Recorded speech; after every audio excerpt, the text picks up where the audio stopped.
So இந்த வீடியோவில் வந்து ஆக்சஸ் ஸ்பெசிஃபையர்ஸ் அப்படின்னா என்னன்னு சொல்லி பார்க்கலாம். அப்போ வந்து நம்ம ஆக்சஸ் ஸ்பெசிஃபையர்ஸ் அப்படின்றது 3 டிஃப்ரெண்ட் டைப்ஸ் வந்து இருக்குது. ஒன்று வந்து பப்ளிக், இன்னொன்று ப்ரைவேட், இன்னொன்று ப்ரொடெக்டட். அப்போ இந்த மூணுக்கும் என்ன டிஃப்ரென்ஸ் அப்படின்னு சொல்லிட்டு பார்க்கணும். ஃபஸ்ட் இந்த ஆக்சஸ் ஸ்பெசிஃபையர் அப்படின்றது வந்து it is the main advantage of going for object oriented programming. அதாவது நமக்கு சியில் இருக்கக்கூடிய ஸ்ட்ரக்சர்ஸ்லேயும் நம்ம என்ன பண்ணுறோம், டேட்டா மெம்பர்ஸ் நம்ம கொடுக்க தான் செய்கிறோம். அதை தனியாகவும் டிஃபைன் பண்ணுறோம். அது ஹெட்ரோஜினஸ் டேட்டாவை ஹோல்ட் பண்ணுது. பட் இதே மாதிரி தான் நம்ம வந்து கிளாஸ்லேயும் வந்து ஹெட்ரோஜினஸ் டேட்டா வந்து நம்ம ஹோல்ட் பண்ணுறோம் அலாங் வித் மெம்பர் ஃபங்க்ஷன்ஸ். ஆனால் எனக்கு மெயினாக அங்கே இல்லாதது வந்து என்னதுன்னா, எல்லா டேட்டா மெம்பர்ஸுமே அங்கே வந்து பப்ளிக்காக தான் நம்ம ஆக்சஸ் பண்ண முடியும். ஆனால் C++ பொறுத்த வரைக்கும் அது நம்ம ப்ரைவேட்டாவோ ப்ரொடெக்டடாவோ கூட வச்சுக்கலாம். ஸோ எல்லா டேட்டா மெம்பர்ஸையும் வந்து நான் வந்து visible through out the programme விசிபிளாக வைக்கணும், இல்லைனா வந்து எல்லாருக்குமே தெரியப்படுத்தணும் அப்படின்னு அவசியம் இல்லை. எது நான் வந்து பப்ளிக்காக வைக்கணும்னு ஆசைப்படுறேனோ அதை மட்டும் நான் வந்து பப்ளிக்காக வச்சுட்டு எதெல்லாம் வந்து நான் கொஞ்சம் ஹைட் பண்ணணும்னு நினைக்கிறேனோ அதெல்லாம் நான் ஹைட் பண்ணிக்கலாம். ஸோ டேட்டா ஹைடிங் அப்படின்ற அந்த கான்செப்ட் வந்து எனக்கு C++ல இந்த ஆக்சஸ் ஸ்பெசிஃபையர்ஸ் மூலமாக தான் வந்து கிடைக்கிது. ஸோ இந்த ஒவ்வொரு டேட்டா ஆக்சஸ் ஸ்பெசிஃபையர்ஸ் இருக்குது இல்லையா, இது வந்து எப்படி டேட்டாவை ஹைட் பண்ணுது, எப்படிலாம் வந்து அது யூஸ் பண்ணுறோம் அப்படின்றத நம்ம இங்கே பார்க்கலாம். ஸோ இன் ஜென்ரல் நம்ம வந்து பை டிஃபால்ட் நான் எதுவுமே கொடுக்கல என்னோட கிளாஸில் ஆக்சஸ் ஸ்பெசிஃபையர்ஸை நான் ஸ்பெசிஃபை பண்ணலை அப்படின்னு சொன்னாலே பை டிஃபால்ட் அது எப்படி எடுத்துக்கும் அந்த கிளாஸ் அப்படின்னா அது ப்ரைவேட் டேட்டா மெம்பராக எடுத்துக்கும். Private data member or member function எதுவாக இருக்கலாம். ஸோ வந்து if I don't define anything by default அது வந்து அந்த ஆக்சஸை வந்து ப்ரைவேட்டாக தான் வந்து எடுத்துக்கும்.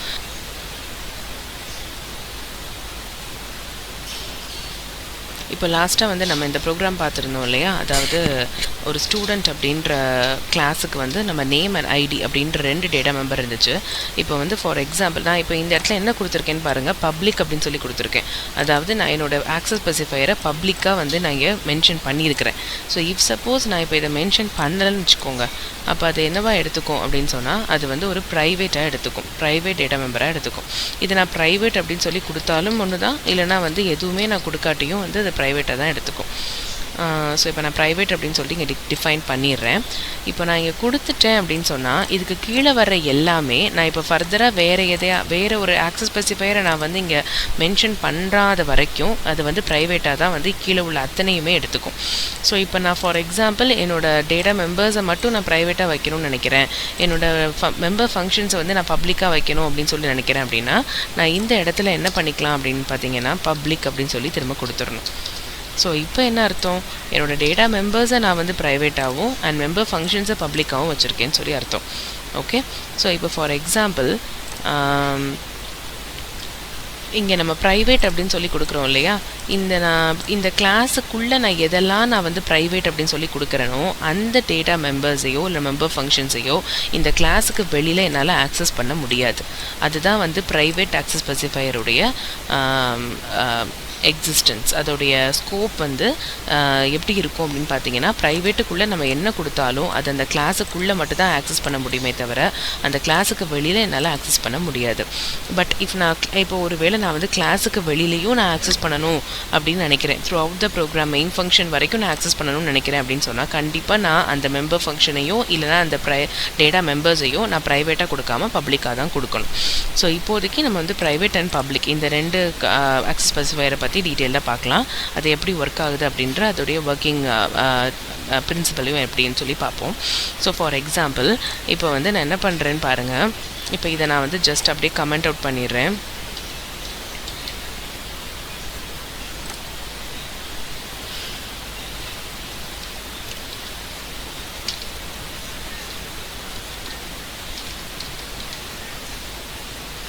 ஸோ இந்த பர்டிகுலர் கோடை வந்து நான் கமெண்ட் அவுட் பண்ணிட்டேன்.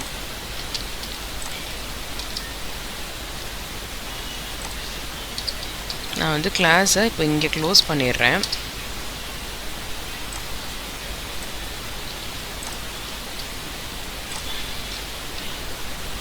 கிளாஸை வந்து இப்போ நான் இங்கே க்ளோஸ் பண்ணிட்டேன். இப்போ இந்த கிளாஸுக்குள்ளே இருக்கிற ரெண்டுமே வந்து என்னதுன்னு பார்த்தீங்கன்னா ரெண்டுமே வந்து ப்ரைவேட் இல்லையா. அப்போ இந்த ப்ரைவேட் அப்படின்றத நான் வந்து இந்த மெயின் ஃபங்க்ஷன் இருக்குல்ல, இந்த மெயின் ஃபங்க்ஷனில் காரணத்தை கொண்டும் நான் வந்து என்ன பண்ண முடியாது அப்படின்னு பார்த்தீங்கன்னா என்னால் ஆக்சஸ் பண்ண முடியாது. இப்போ நம்ம ப்ரீவியஸாக வந்து just st.name is equal to அப்படின்னு சொல்லி கொடுத்தோம்ல. இப்போ ஃபார் எக்ஸாம்பிள் இப்போ நான் கொடுக்குறேன் st.name is equal to அப்படின்னு சொல்லிட்டு ராணி அப்படின்ட்டு ஒரு நேம் கொடுத்துக்கிறேன். அதே மாதிரி st.id ஈக்குவல் டு ஏதோ சம் நம்பர், ஒரு நம்பர் கொடுத்துக்கிறேன். இப்போ நான் வந்து ரன் பண்ணுறேன், எனக்கு எரர் வரும். இப்போ வருது பார்த்தீங்களா, அதாவது string student name is private within this context. இப்போ எனக்கு என்ன எரர் வந்திருக்குன்னு பாருங்கள். அந்த நேம் ஆஃப் த ஸ்டூடெண்ட் அப்படின்றது வந்து it is private within this context அப்படின்னு சொல்லி வந்திருக்குது. அதாவது இங்கே நான் கொடுத்துருக்குற இந்த டேட்டா மெம்பர்ஸ் வந்து ப்ரைவேட்டாக நம்ம கொடுத்துருக்குறோம். ஸோ அது வந்து it is not accessible outside the class அப்படின்ட்டு சொல்லுது. இப்போ மெயின் ஃபங்க்ஷனில் தான் நான் ஆக்சஸ் பண்ணுறேன் அப்படின்னாலுமே இட் இஸ் நாட் ஆக்சசபிள் அப்படின்றத தான் வந்து இங்கே மென்ஷன் பண்ணுது. ஓகே, அப்போ நான் எங்கே தான் ஆக்சஸ் பண்ணலாம்? ப்ரைவேட்டாக ஒரு விஷயம் கொடுத்துட்டேன் அப்படின்னு சொன்னால் அதை கண்டிப்பாக நான் வந்து என்ன பண்ணலான்னா அந்த கிளாஸுக்குள்ளே ஆக்சஸ் பண்ணிக்கலாமே தவிர கிளாஸுக்கு வெளியில் நான் வந்து மெயின் ஃபங்க்ஷன்லேயோ இல்லைனா எந்த யூசர் டிஃபைன் ஃபங்க்ஷன்லேயோ நான் ஆக்சஸ் பண்ண முடியாது. ஸோ அதுக்காகத்தான் நம்ம என்ன பண்ணுறோம், அதை ஆக்சஸ் பண்ணாமல் அதை வைக்கிறதுக்காக நம்ம ப்ரோக்ராம் எழுதலை, அப்படி தானே? அப்போ அதுக்காகத்தான் நம்ம மெயினாக எதுக்கு போகிறோம் அப்படின்னு சொன்னால் இந்த பப்ளிக் அப்படின்ற ஆக்சஸ் ஸ்பெசிஃபையருக்கே போகிறோம். இப்போ இங்கே பாருங்கள், இப்போ இந்த இடத்துல நான் என்ன பண்ணுறேன், மறுபடியும் அதே கிளாஸை நான் டிஃபைன் பண்ணிக்கிறேன். நான் கமெண்ட் அவுட் பண்ணதை எடுத்து விட்டுட்டேன். இப்போ ஒரு வேளை இந்த இடத்துல நான் இப்போ என்ன பண்ணுறேன்னு பாருங்கள், இதை பப்ளிக்காக கொடுக்காம இப்போ இந்த மெம்பர் ஃபங்க்ஷன்ஸையுமே நான் ப்ரைவேட்டாக கொடுத்துட்டேன். இப்போ மறுபடியும் நான் என்ன பண்ணுறேன் அப்படின்னு சொன்னால் st.getDetailsOf அப்படின்னு சொல்லி கொடுக்குறேன். getDetailsOf அப்படின்னு சொல்லி நான் வந்து இந்த மெம்பர் ஃபங்க்ஷன்ஸை கால் பண்ணுறேன். நம்ம அப்படி தானே லாஸ்ட் டைம் பண்ணோம் இல்லையா? அதே மாதிரி st.printDetailsOf அப்படின்னு சொல்லிட்டு இந்த ஃபங்க்ஷனையும் கால் பண்ணுறேன். ரெண்டு ஃபங்க்ஷனையும் கால் பண்ணுறேன். பட் இந்த டைம் நான் வந்து என்ன பண்ணியிருக்கிறேன்னா என்னோடய மெம்பர் ஃபங்க்ஷன்ஸை ப்ரைவேட் அப்படின்ற அந்த ஆக்சஸ் ஸ்பெசிஃபையருக்குள்ளே தான் கொடுத்துருக்குறேன். அப்போ இப்போ நான் ரன் பண்ணுறேன், என்ன எரர் வருது அப்படின்னு சொல்லி பாருங்கள். void student get details of is private within this context. அப்போ இங்கே கொடுத்துருக்கிற get details அப்படின்ற அந்த ஃபங்க்ஷனுமே எனக்கு எப்படி தான் இருக்குது, ப்ரைவேட்டாக இருக்குது. ஸோ அது வந்து என்னால் ஆக்சஸ் பண்ண முடியாது மெயின் ஃபங்க்ஷனில். அப்போ இதுக்காக தான் நம்ம எதுக்கு போகிறோம் அப்படின்னு சொன்னால் பப்ளிக் அப்படின்ற அந்த ஆக்சஸ் ஸ்பெசிஃபையருக்கு போகிறோம். ஸோ எதெல்லாம் வந்து நான் பப்ளிக்கு கீழே கொடுக்குறேனோ அது எல்லாமே வந்து எனக்கு பப்ளிக் அப்படின்றதுனால அது வந்து through out the function, throughout the program எனக்கு வந்து அது எப்படி இருக்கும்னா விசிபிளாக இருக்கும். அதோட ஸ்கோப் வந்து எனக்கு மெயின் ஃபங்க்ஷனில் இருந்தும் என்னால் வந்து அந்த டீட்டெயில்ஸ், அந்த ஃபங்க்ஷன்ஸ், மெம்பர் ஃபங்க்ஷன்ஸை ஆக்சஸ் பண்ண முடியும். ஸோ இப்போ நம்ம ரன் பண்ணி பார்க்கலாம். ஆட்டோமேட்டிக்காக எனக்கு ரன் ஆகுது. அதாவது கெட் டீட்டெயில்ஸுன்ற அந்த ஃபங்க்ஷன் எனக்கு வந்து இப்போ கால் ஆகுது. So enter student name and ID. அப்போ நம்ம இப்போ என்ன பண்ணுறோம், ஸ்டூடெண்ட் நேம் வந்து நான் கொடுக்குறேன், ஆதின்னு கொடுக்குறேன், அண்ட் ஐடி வந்து ஏதோ ஒரு சம் நம்பர் கொடுத்துக்கிறேன். இப்போ ஆட்டோமேட்டிக்காக எனக்கு the output statement is Adhi அப்படின்னு சொல்லி அந்த என்ன அவுட்புட் ஸ்டேட்மெண்ட்டில் அந்த student name and student ID வந்து எனக்கு வியூ ஆகுது.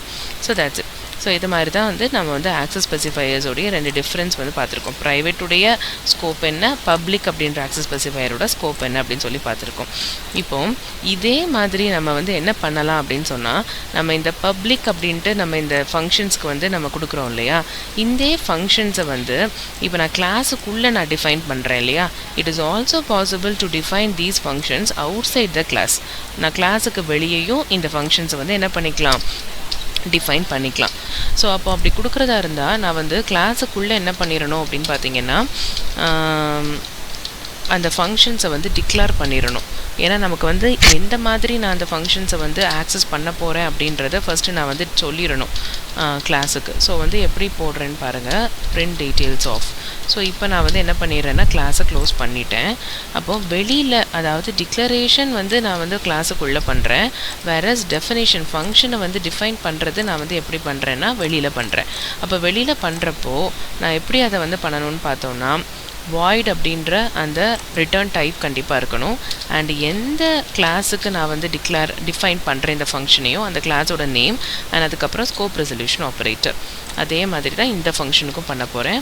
ஸோ முதல்ல ரிட்டர்ன் டைப், அப்புறமா கிளாஸோட நேம், அதுக்கப்புறம் scope resolution operator and then the function name.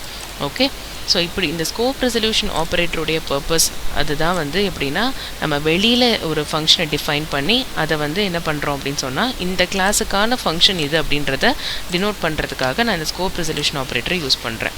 So it is also possible for us to write the function definition outside the class. அப்போ outside the class நான் எழுதுறதா இருந்தாலும் அந்த கிளாஸுக்கு உள்ள நான் என்ன பண்ணணும் அப்படின்னு பார்த்தீங்கன்னா அந்த ஃபங்க்ஷனை டிக்ளேர் பண்ணணும். ஏன்னா அப்போ தான் வந்து நான் இந்த ஃபங்க்ஷன்ஸை வந்து எந்த மாதிரி நான் ஆக்சஸ் பண்ணணுன்ட்டு விருப்பப்படுறேன்றதை கிளாஸ்க்கு தெரியப்படுத்துகிறேன். ஸோ பப்ளிக் அப்படின்றத நான் இங்கே கொடுத்துட்றேன். So this is one method of writing, one way of writing the functions, defining the functions outside the class. So இப்போ நம்ம ரன் பண்ணி பார்க்கலாம். சேம் அதே தான். இப்போ வந்து நான் என்ன பண்ணுறேன்னு பாருங்கள், ஸ்டூடெண்ட் நேம் கொடுத்துட்றேன் அண்ட் ஒரு ஐடி, ஒரு நம்பர் கொடுத்துட்றேன். அண்ட் ஆஸ் யூஷுவல் எனக்கு அந்த அவுட்புட் கிடச்சிது. ஸோ வந்து உள்ளே தான் எழுதணும், கிளாஸுக்குள்ளே தான் நான் ஃபங்க்ஷன் டிஃபைன் பண்ண அவசியம் இல்லை, கிளாஸ்க்கு வெளியிலையும் நான் ஃபங்க்ஷன்ஸ் டிஃபைன் பண்ணிக்கலாம்.